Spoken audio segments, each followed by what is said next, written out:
again. Ah, ah, oh, oh. Abediko, Obi Kofi Kinata. Agulu boso da Kofi Anapa, na meli Aisha Mentasi. Moye mumunyi netiko, ba washa na iti. Good evening, Mr. Chairman, panel of judges, fellow contestants, timekeeper, ladies and gentlemen. The motion before the House this evening is, it would have been good to keep our colonial masters after gaining independence. I am Nana Mobimble and I rise against the motion. Mr. Chairman, my opponents may say if we had allowed our colonial masters to stay behind, it would have ensured and foster good relationship between the Africans and the Europeans. But what my opponents fail to see is how shallow this idea is. If our colonial masters were allowed to stay behind after gaining independence, it would have called for color discrimination in our nation. The Europeans wouldn't have wished to live with the blacks in the same vicinity.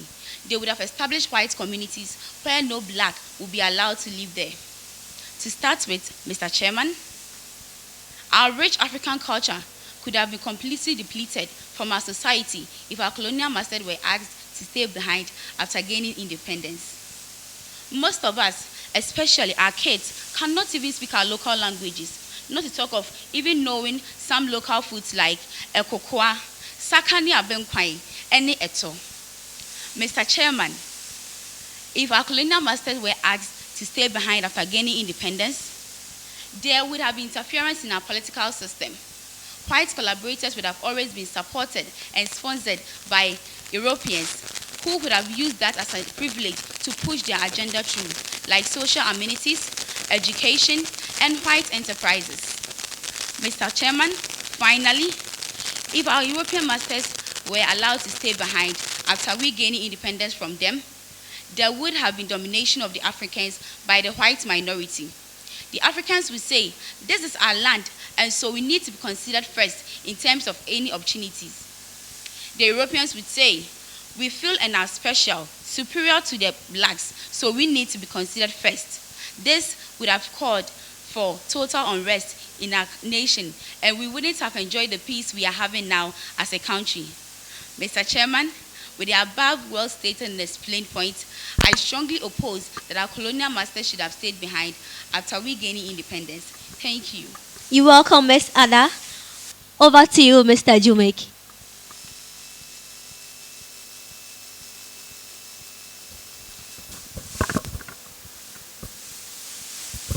So then you say Ghana is independent. Yes, please. And independent, do you mean somehow independent or totally independent? Thank you for your question. Ghana is totally independent. Okay, then what would you describe independence as? Independence is total liberation from colonial masters' rule. From colonial masters. So does it mean that as long as we don't call them colonial masters, but then we depend on them, does it? I said independence is liberation from colonial masters' rule, like being under their administration. Okay, so Ghana we are not, but yet we depend on these people. If you go to our education system, the curriculum that we use, most of these systems, and even how we name our classes, how we name our stages in the educational system is all being adapted from them. Up till now, we go to our judicial system, where sometimes I personally ask myself this question. You see these judges and these judges, they wear this white thing on their hair. And I ask myself, like, what does that mean? Because first of all, none of us have white hair or blonde hair. So how independent is it when we even choose their colors? We choose to wear wigs as to depict them. We even choose to use the same curriculum. We choose to use even the attire we wear. Why is it no more African print like the judges? when you go to court. How independent is that? Is it just words? Talking about action, how independent with all these points I've just raised, how would you call that? Okay, thank you for your question. Ghana is independent. The only problem we have is our mindset. We just need to psych our minds that we are independent and that we can do things without the help of our colonial masters or without copying what they left us before they were living.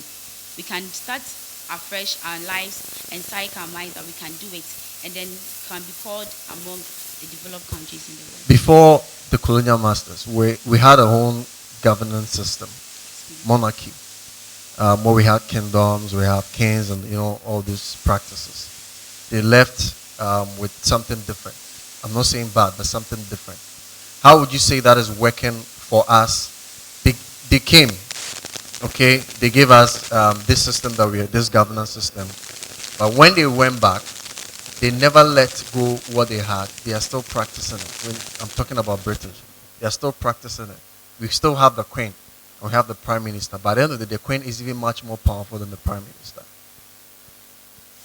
And yet we are here. We say, okay, we don't need them, but now we probably have not even copied them well, and then we've done totally away from our own self, and we said we are independent.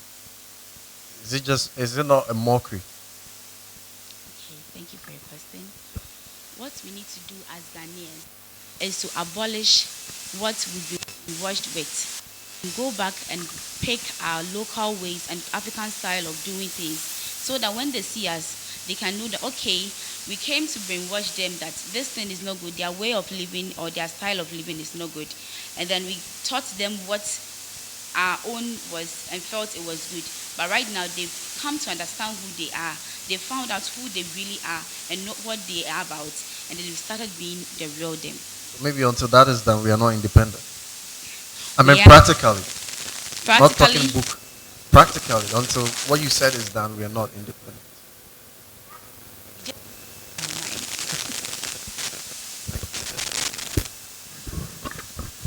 Ada, you said in your debate that if we had allowed them to stay, they would, in one way or the other, throw away our culture and some things, right?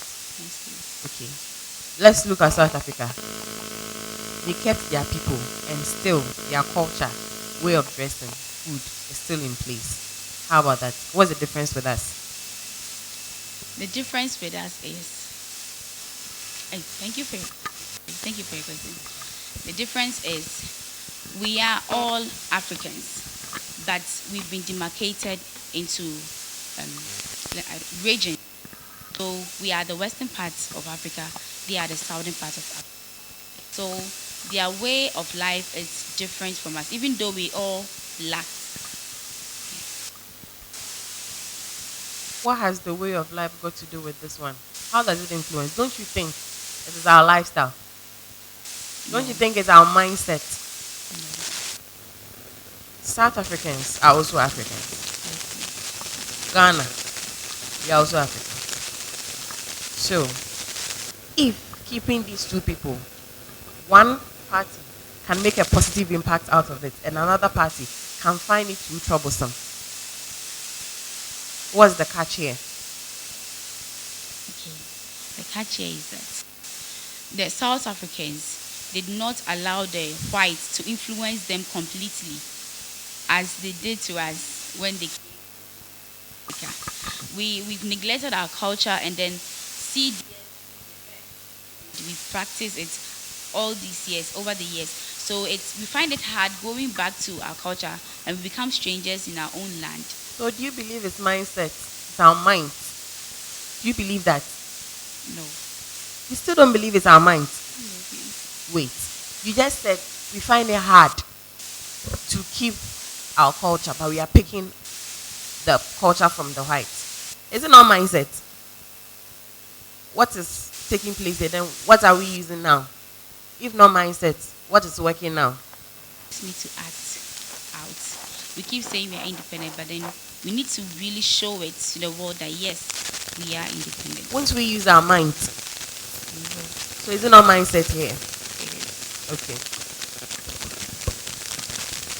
Thank you so much, Miss Ada. Udo, Misika Baba Ufo, Mawanka, Nina Bedekwa.